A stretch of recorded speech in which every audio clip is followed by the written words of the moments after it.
হরে কৃষ্ণ, রাধে রাধে। আজ আমি শ্রীমদ্ ভগবদ গীতার দ্বিতীয় অধ্যায় সাংখ্যযোগের দ্বিতীয় শ্লোক আপনাদের কেবলমাত্র বাংলা অনুবাদটুকুই পড়ে শোনাচ্ছি। আর একটি কথা আপনাদের কাছে বলা প্রয়োজন যে শ্রীমদ্ ভগবদ গীতার প্রথম অধ্যায়ের বিষাদ যোগের পুরো ভিডিও যদি আপনারা কেউ দেখতে চান, তাহলে অতি অবশ্যই যেন সাবস্ক্রাইব করতে ভুলবেন না। তাহলে আপনারা ওই পুরো ভিডিও প্রথম অধ্যায় দেখতে পাবেন। শুরু করছি দ্বিতীয় অধ্যায়ের সাংখ্যযোগের 2 নম্বর শ্লোকটি। প্রভুপাদে গীতার গান। শ্রী ভগবান কহিলেন, কিভাবে অর্জুন তুমি ঘোর যুদ্ধস্থলে অনার্যে শোকানল প্রদীপ্ত করিলে, অকীর্তি অস্বর্গ লাভ হইবে তোমার, ছি ছি বন্ধু ছাড় এই অযোগ্য আচার। অনুবাদ: পুরুষোত্তম শ্রী ভগবান বললেন, প্রিয় অর্জুন, এই ঘোর সংকটময় যুদ্ধস্থলে যারা জীবনের প্রকৃত মূল্য বোঝে না, সেসব অনার্যের মতো শোকানল তোমার হৃদয়ে কিভাবে প্রজ্বলিত হলো? এই ধরনের মনোভাব তোমাকে স্বর্গলোকে উন্নতি করবে না, পক্ষান্তরে তোমার সমস্ত যশ রাশি বিনষ্ট করবে। তাৎপর্য অর্থাৎ পুরোটা বিশ্লেষণ করে বলা হচ্ছে, আপনারা শুনুন। শ্রীকৃষ্ণ হচ্ছেন পরমেশ্বর ভগবান, তাই সমগ্র ভগবদ্গীতায় তাকে ভগবান বলে সম্বোধন করা হয়েছে। ভগবান হচ্ছেন পরম তত্ত্ব উপলব্ধির 3টি স্তর রয়েছে। ব্রহ্ম অর্থাৎ নির্বিশেষ সর্বব্যাপ্ত সত্তা, পরমাত্মা অর্থাৎ প্রতিটি জীবের হৃদয়ে বিরাজমান পরমেশ্বর প্রকাশ, এবং ভগবান অর্থাৎ পরমেশ্বর সচিত্তানন্দ স্বরূপ শ্রীকৃষ্ণ। পরম তত্ত্বের এই বিশ্লেষণ সম্বন্ধে শ্রীমদ্ ভগবদ গীতাতে বলা হয়েছে, যা অদ্বয় জ্ঞান অর্থাৎ এক অদ্বিতীয় পরম তত্ত্ব জ্ঞানীরা তাকেই পরমার্থ বলে। সেই পরম তত্ত্ব ব্রহ্ম, পরমাত্মা এবং ভগবান এই ত্রিবিধ সংজ্ঞায় অভিব্যক্ত হয়। এই 3টি চিন্ময় প্রকাশ সূর্যের দৃষ্টান্তের মধ্যে বিশ্লেষণ করা যেতে পারে। সূর্যেরও যেমন 3টি বিভিন্ন প্রকাশ রয়েছে, যেমন সূর্যরশ্মি, সূর্যগোলক, সূর্যমণ্ডল। সূর্যরশ্মি সম্বন্ধে জানাটা প্রাথমিক স্তর, সূর্যগোলক সম্বন্ধে জানাটা আরও উচ্চ স্তরে, এবং সূর্যমণ্ডল প্রবেশ করে সূর্য সম্বন্ধে জানাটা হচ্ছে সর্বোচ্চ।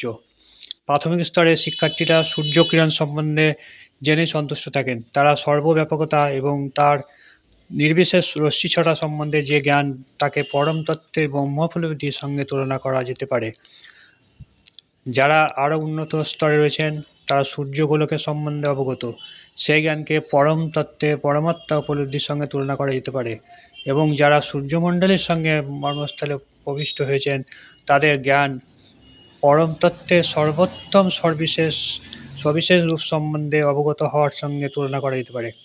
তাই যে সমস্ত পরমার্থবাদী পরম তত্ত্বের ভগবৎ স্বরূপ উপলব্ধি করতে পেরেছেন, তারাই হচ্ছেন সর্বোচ্চ স্তরে অধিষ্ঠিত পরমার্থবাদী। যদিও সমস্ত পরমার্থবাদীরাই এক এবং পরম তত্ত্বেরই অনুসন্ধানরত। সূর্যরশ্মি, সূর্যগোলক, সূর্যমণ্ডল এক এবং অভিন্ন তত্ত্ব, কিন্তু তাহলে 3টি বিভিন্ন স্তরে অন্বেষণকারীরা সমপর্যায়ভুক্ত নন। শ্রীশিল ব্যাসদেবের পিতা পরাশর মুনি ভগবান কথাটি উল্লেখ করে বলেছেন, সমগ্র ঐশ্বর্য, সমগ্র বীর্য, সমগ্র যশ, সমগ্র শ্রী, সমগ্র জ্ঞান, সমগ্র বৈরাগ্য যার মধ্যে পূর্ণরূপে বর্তমান, সেই পরম পুরুষোত্তম ভগবান। অনেক মানুষ রয়েছেন যারা খুব ধনী, অত্যন্ত শক্তিশালী, সুপুরুষ, অত্যন্ত জ্ঞানী, অত্যন্ত অনাসক্ত, কিন্তু এমন কেউ নেই যার মধ্যে সমগ্র ঐশ্বর্য, সমগ্র বীর্য গুণগুলি পূর্ণরূপে বিরাজমান। কেবল শ্রীকৃষ্ণের মধ্যেই তা দেখা যায়, কারণ তিনি হচ্ছেন পরমেশ্বর, তিনি হচ্ছেন সব কিছুর উৎস। কোনো জীবই, এমনকি ব্রহ্মা, শিব ও নারায়ণ শ্রীকৃষ্ণের মতো সর্ব ঐশ্বর্য সম্পন্ন হতে পারে না। তাই ব্রহ্ম সংহিতাতে ব্রহ্মা নিজে বলেছেন, শ্রীকৃষ্ণ হচ্ছেন পরম ঈশ্বর, তার চেয়ে বড় আর কেউ নাই, এমনকি তার সমকক্ষও কেউ নেই। তিনি হচ্ছেন সর্বকারণের কারণ। শ্রীকৃষ্ণ হচ্ছেন পরম পুরুষ, তার ঊর্ধ্বে আর কেউ নেই। তিনি হচ্ছেন পরম ঈশ্বর এবং তার বিগ্রহ সচিদানন্দময়। তিনি হচ্ছেন অনাদির আদিপুরুষ গোবিন্দ, তিনি হচ্ছেন সর্বকারণের কারণ। শ্রীমদ্ ভগবদ গীতাতে পরমেশ্বর ভগবানের অনেক অবতারের বর্ণনা আছে, কিন্তু সেখানে বলা হয়েছে শ্রীকৃষ্ণ হচ্ছেন পরম পুরুষোত্তম, তার প্রকাশ হয় বহু অবতার এবং ঈশ্বর রূপে।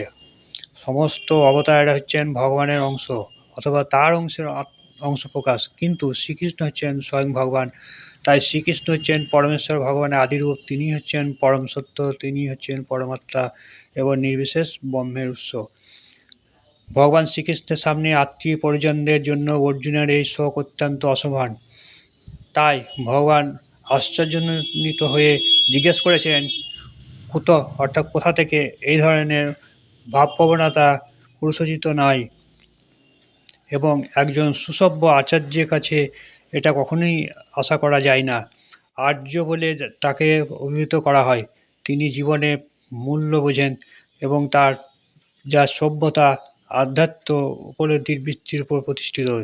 যে মানুষ তার দেহাত্মবুদ্ধির দ্বারা পরিচালিত হয় এবং মনে হয় তার দেহটাই তার স্বরূপ, সে কখনোই উপলব্ধি করতে পারে না যে জীবনের প্রকৃতি উদ্দেশ্য হচ্ছে পরম তত্ত্ব বিষ্ণু বা ভগবানকে উপলব্ধি করা।